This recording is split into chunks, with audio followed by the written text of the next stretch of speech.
Hello, hello. Welcome or welcome back to my space. I hope you are doing well. So listen, this is not a tarot reading.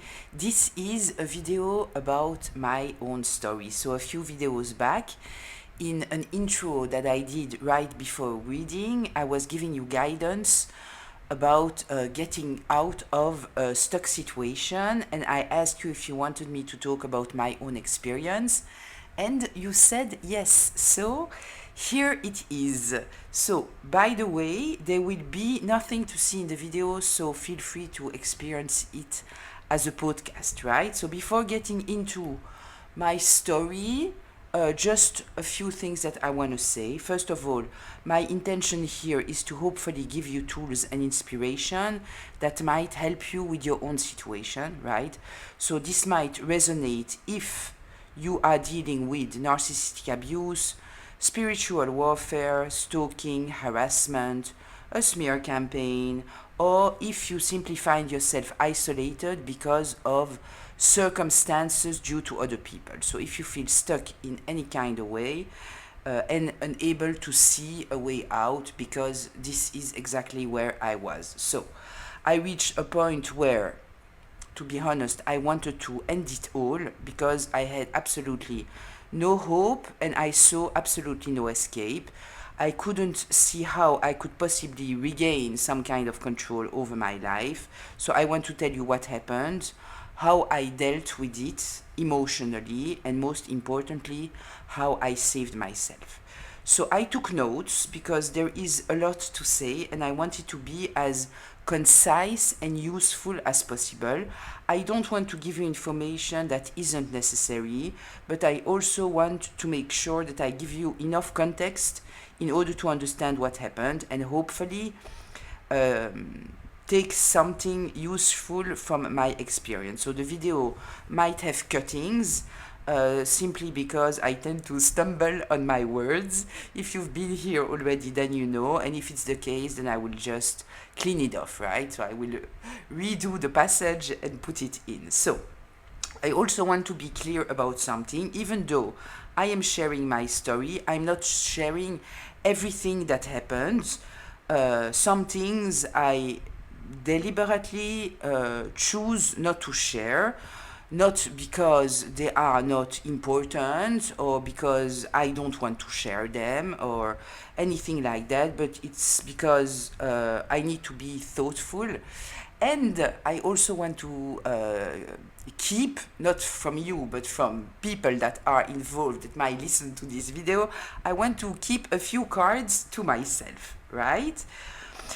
So, my goal here isn't to tell every detail of my story and every person that is involved. My goal is to share enough of it to hopefully help someone who might be going through the same situation, right?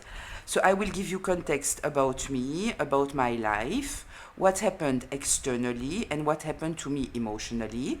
I'm not here to expose anyone, right? I'm here to talk about a situation and my experience of it: stalking, harassment, narcissistic abuse, spiritual warfare, smear campaign, isolation, what all of this did to me, and how I eventually got my life back on track.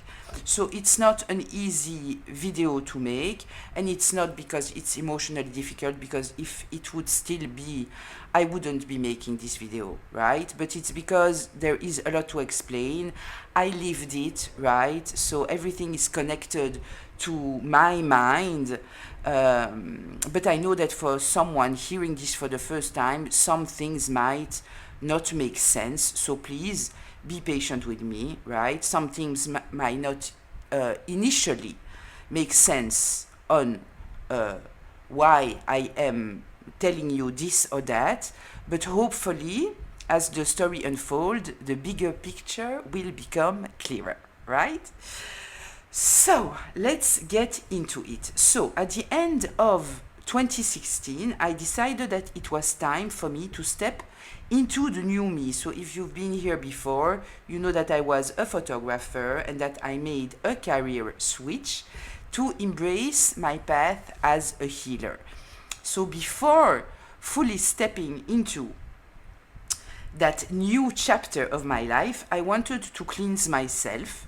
Emotionally, I felt that I was mostly healed, right? But my body was absolutely not, because after years of pushing myself and repeatedly putting myself in stressful and challenging situations, my nervous system and my body needed my attention absolutely. So I gave myself a place, a space, just to be kind to myself, to be present, to rest, to allow my body and nervous system to release all the years of accumulated stress.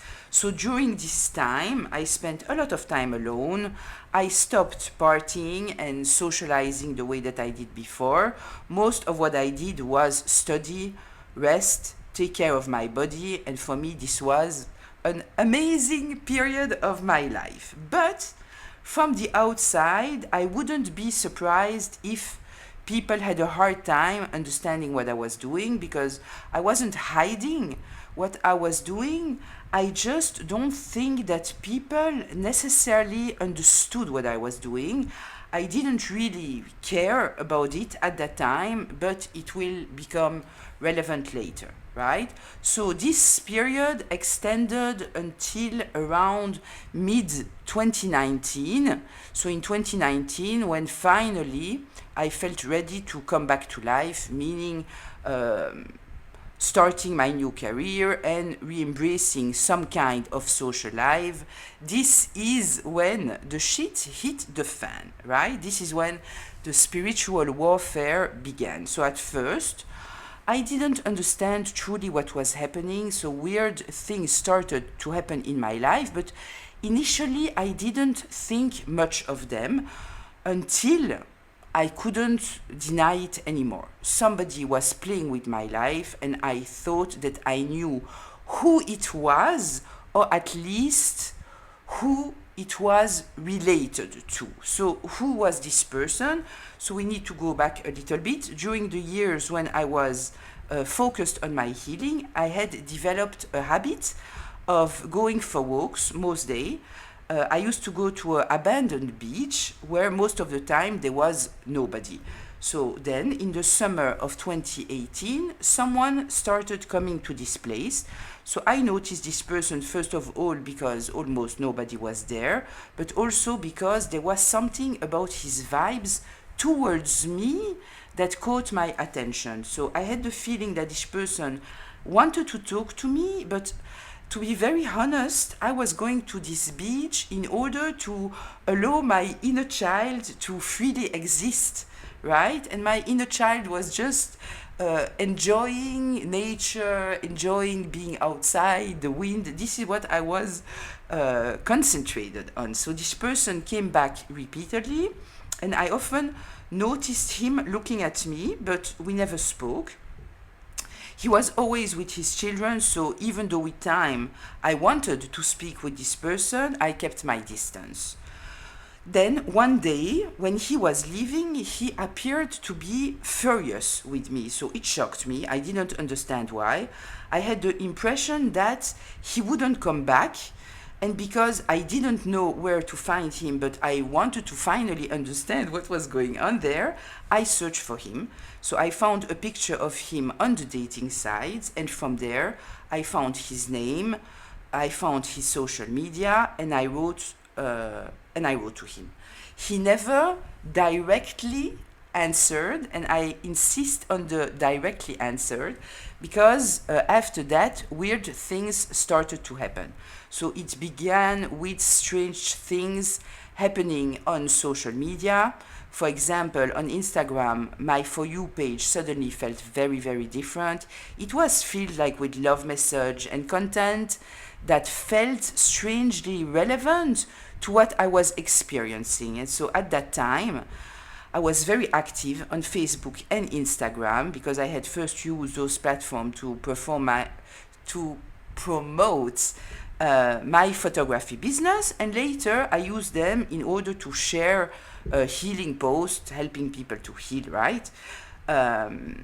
So what happened on my For You page was very strange, to say the least, but at the same time, can someone truly manipulate this page?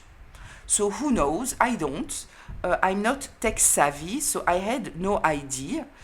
But what I realized it is that it was definitely very, very weird.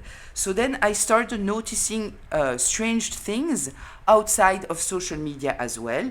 So people I crossed paths with seems to look at me very weirdly. Weirdly, this is the best word. So one day, on the same day, three different people in three separate interactions all came and talked to me and called me by a very distinctive nickname. So the first time I didn't pay attention. The second time I thought that it was a weird coincidence. By the third time I started wondering what was happening, right? So there was also a beach cafe that I often went to. And very often, the moment that I arrived, the music would change and change in a very significant way. Like the songs would have lyrics that that were strangely relevant to my situation. And then on one occasion, this person's sibling arrived a few minutes after I did. I never ever saw this person there before, and as a photographer in the past, I am very, very observant, right? And this person spent most of the time turned towards me and watching me. Regarding my own entourage, my sibling was also acting weird. If someone could have helped me with this hacking situation, helping me understand, help me feel safe with my devices, it was truly him. And he played it stupid, he didn't help me at all. So could all of those things individually have been coincidence? Obviously, of course. But as more and more things started to happen, I started feeling increasingly uncomfortable. So then there was a camera placed on the roof of the building right in front of mine, which was pointing straight towards my apartment, and this camera had no reason of being there, right? There were strange phone calls, more weird things happening online, and gradually I started to feel surveilled. I started to feel oppressed. Honestly, I have nothing to hide, but the feeling became kind of unbearable, right? So you might ask, why didn't I go to the police? Why didn't I do something? But the problem was, what exactly do I say? When I saw the camera, I called the police twice. I asked them to come, see for themselves, and take care of the matter. They did not seem to care at all. And when I tried to explain to friends what I was experiencing, their reaction was not helpful at all. It made me feel as though they thought I was the problem, that I was delusional, that I was mentally unstable. And honestly, I can a little bit understand why. How do you prove a feeling that something is wrong? How do you prove the behavior of random people in the street, strange phone calls, things happening on social media? And because of what I explained earlier, because I had withdrawn socially and spent years focusing on healing and being most of the time alone, I think that for some people, what I was telling them simply confirmed the idea that they had already made about me, that I was depressed, mentally unwell, and losing my mind. So even though during all this time that I spent healing, I was obviously just getting happier and stronger, I guess that they just judge my life and their inability to understand what I did. From there, they drew their own conclusions, right? So instead of receiving help, in fact, I felt increasingly isolated and helpless.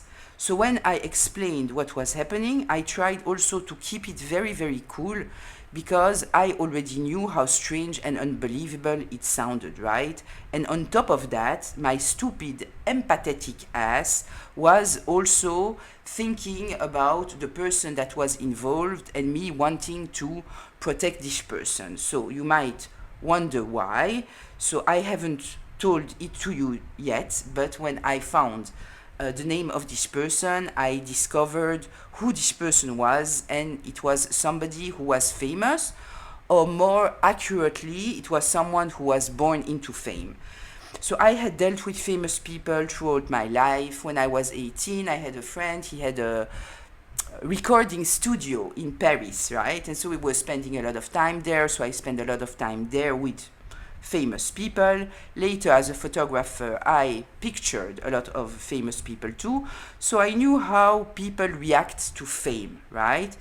What I had seen throughout my life in general, it is that people love gossip, but especially if we are talking about famous people, it goes even further, right? So I understood the importance of privacy, especially also in the context that I was living in. So first of all, I'm coming from a community where everybody knows everybody, and gossip is kind of a main activity, right? Gossip travels very, very fast.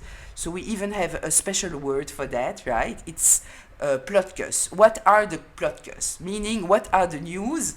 And no, we are not talking about the political news, right? People are very, very interested on what is happening in other people's lives. And so when I moved away from my community and went to another country, I went to a very, very small country too, where everybody knows one another. And as said, this person being famous, it didn't help, right?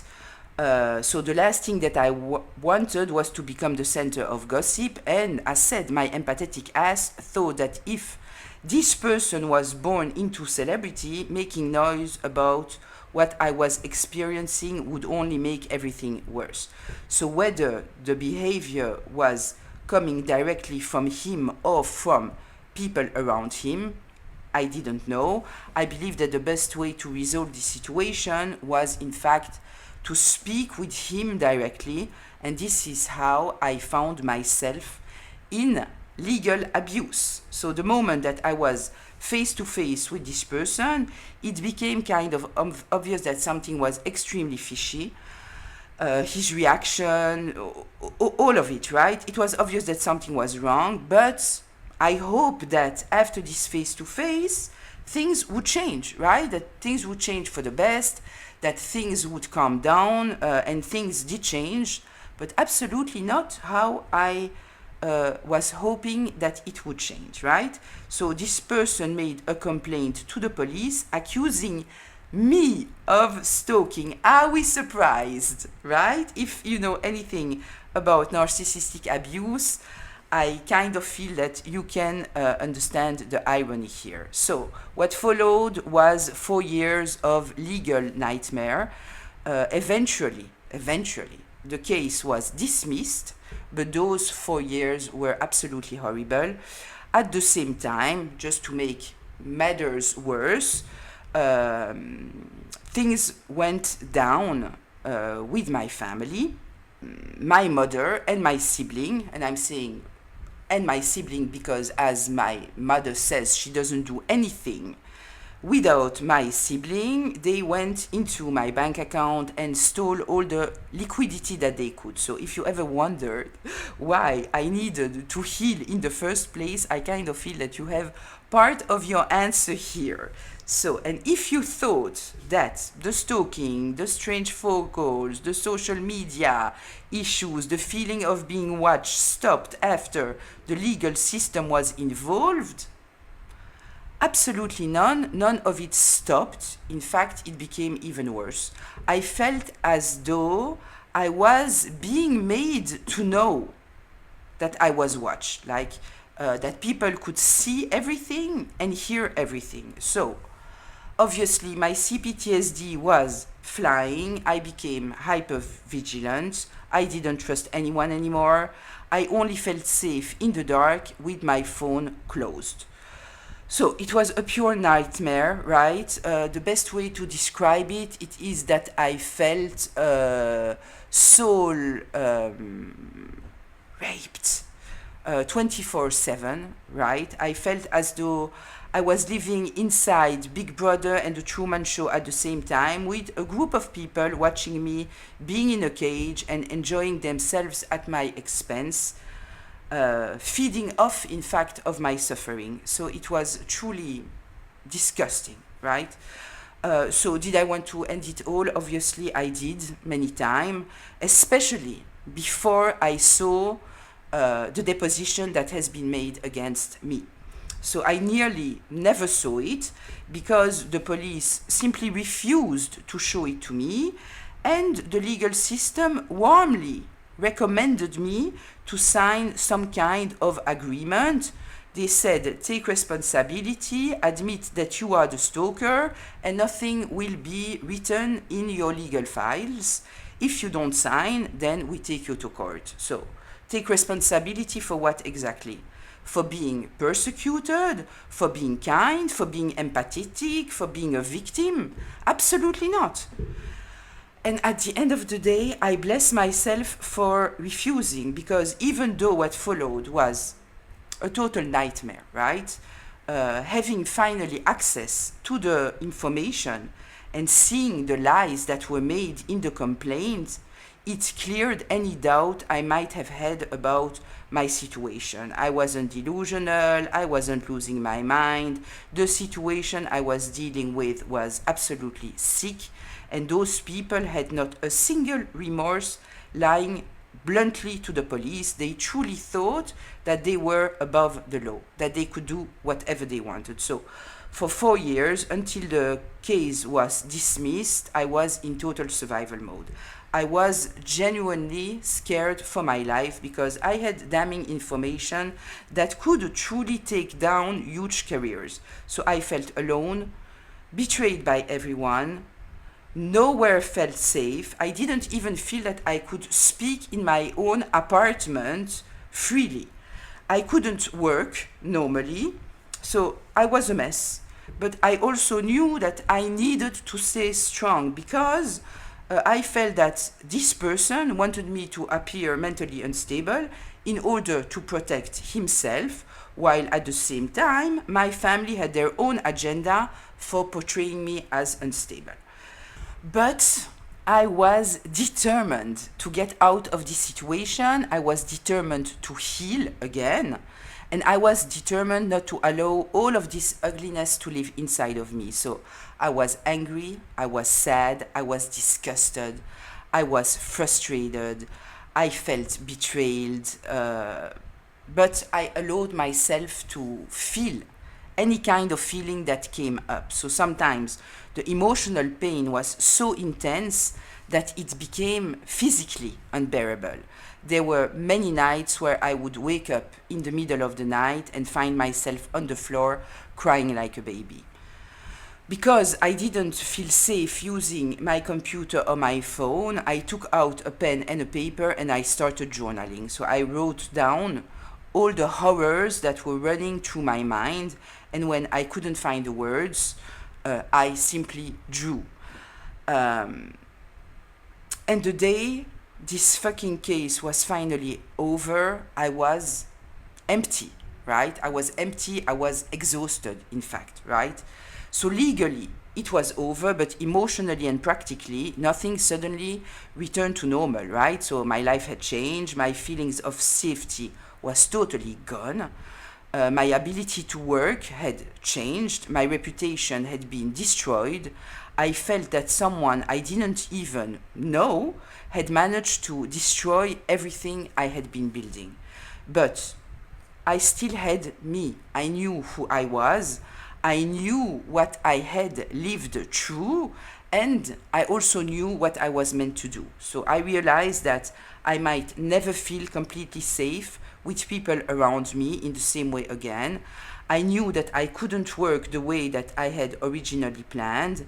I knew that the life that I had before and the life that I had imagined building for myself, I knew that all of this, it was gone. But at the same time, I had still, during all this time, been doing my best to somehow build my future career. I didn't abandon myself. I continued posting on my professional Instagram account. I wrote 3 healing books during this period. And I also created a system that allowed me to offer online healing sessions to people abroad, which was very important because I couldn't trust anyone around me and I didn't want to work with anyone around me. So I arranged a system where people could book and pay online without having the need for me to have my phone open or respond to emails of people that I didn't know. People booked online.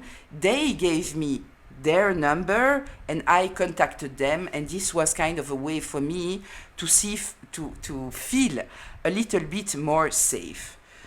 My main way of making myself known was still through social media, especially Instagram and Facebook. So my reach was kind of limited, especially also that I knew that people of my past, if they would be searching for me anywhere and interpreting everything in any kind of way, it would be through Instagram and Facebook, right? So accepting that my life would never be what I had imagined was devastating. It was unfair. But at the same time, accepting the reality for what it was, this was such an important part of being able to rebuild myself.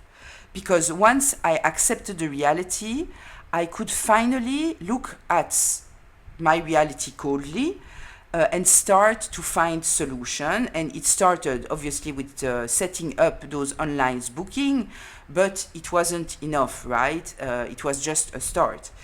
So, there's something amazing that can happen when you stop putting all your energy into fighting reality and wishing things were different. Because then you kind of align yourself with the present. You are no longer putting all of your energy into the past. And from this present moment, you can start to truly envision a different future. So one day, out of the blue, I had this inspiration to start making videos on YouTube. So I wasn't thinking about building a career. I didn't think too much about it, right? But the more and more I thought about it, I thought that it was a great idea because I thought that through tarot readings, maybe I could help people gain clarity and awareness. Maybe I could help people develop self-awareness, recognize patterns, understand narcissistic abuse and all those kind of things. And the more and more I thought about it, I realized that in fact it was a great idea, not only because it allowed me to do what I felt that I was meant to do, which means helping people heal, which might not fill my bank account, but it fills my soul, obviously. But also because nobody from my previous life knew that I was on YouTube. I thought that maybe it would be a more secure place. I knew that if people would search for me, chances are that they would go to Instagram and Facebook, right? And so one day I simply turned on the camera and I started filming. So 2 months later, on the anniversary of my father's death, and here I can become a little bit emotional, YouTube notified me that my channel was eligible for monetization. So I was happy. First of all, because it was such a beautiful date. It also made me feel that somehow maybe it could grow into something, right? Because it meant that I had reached a certain threshold, right? But it also made me feel in some kind of way that the universe was supporting me. So I never imagined that YouTube could become a place of community for me and also even give me an income. Um, but at the end of the day, this is kind of what it is becoming, right? So I want to be very clear about something. So what I went through didn't magically disappear. My life will never be exactly what I once thought that it would be. I may absolutely never meet new people without some part of me wondering if they have some kind of hidden agenda. There are things that I saw about people, institutions, human behavior that change the way that I look at the world, right? Once you see, you cannot unsee, right? But what nobody succeeded to take away from me, it is my own ability to find happiness. They couldn't take away, in fact, who I am. And by seeing, in fact, what people are capable of doing, in fact, it kind of made me look at myself a little bit differently and see how much of a special human being I am. My values, my morality, my heart, my integrity, my empathy, my strengths, my courage, my resilience. Because at the end of the day, it's my resilience that allowed me to rebuild a life. And I did it by finding a way forward when I couldn't see none. So from the darkest, loneliest place, by following my truth and my heart, I succeeded to stay in my alignment and do what I am meant to do, and this is help people heal, right? So I didn't have any support in my life, quite the opposite, but I kind of feel that the universe was supporting me, right? So looking back, there wasn't one thing that saved me. It was a lot of little things that together kept me aligned with myself and eventually helped me rebuild my life. So first of all, I stopped fighting my emotions. When I needed to cry, I cried. When I was angry, I allowed myself to be angry. I didn't judge myself for what I was feeling. Very important. I journaled a lot. I understood the importance of taking out all those thoughts that were going in circles in my mind, right? So I put them on paper, and when I couldn't find words, I allow my inner child to take the lead, right? And so I drew. I learned to focus on what I could control instead of exhausting myself over what I couldn't control. So I couldn't control what other people were doing or thinking. I couldn't control the past, but I could control what I did with my day, where I put my energy and what I choose to build. I protected my energy and my peace. I stopped feeling that I had to explain myself to anyone or convince anyone of my truth. I knew what I had experienced, and at some point that had to be enough, right? So I kept creating. Even when my life felt completely stuck, I continued writing my books. I continued sharing my healing posts. I created an online booking system, and eventually I started this channel, right? So I stayed connected to my purpose. I knew that I wanted to help people to heal, and even when the way that I imagined doing it became impossible, I didn't give up, right? I didn't give up on the purpose itself. I simply had to find other ways of doing it.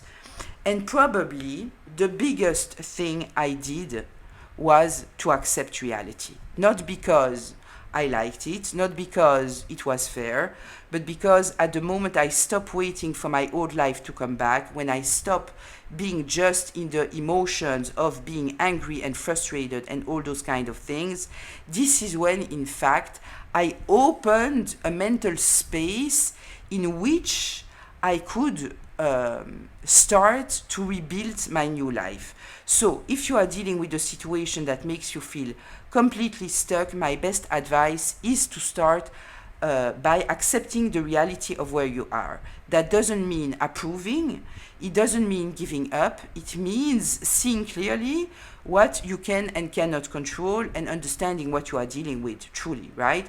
So you might not immediately know what to do, but trust yourself. Listen to your inner guidance. Take the next step that is available to you when it is available to you.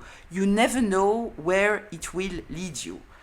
If you are dealing with hurt, anger, sadness, resentment, please allow yourself to feel. Don't be scared. Feel it all, because it will allow those dark energies to get out of your system. You don't want to carry them with you in the future, right? If thoughts are running through your mind in circles, please take a pen, right?